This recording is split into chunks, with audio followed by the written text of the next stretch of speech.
Yan mga kabibi, pinaghalo ko na po yung ilabas ko na sa lungga yung mga sisiw nating bibi.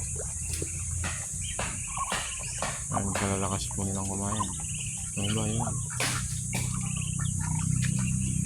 Kumain na rin.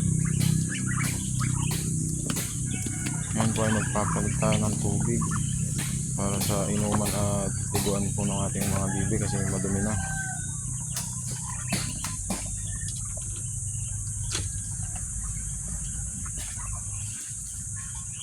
So ito po yung isa na nangingiklog.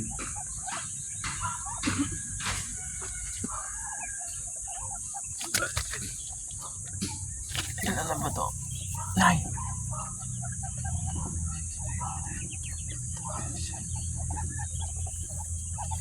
Sino pala to?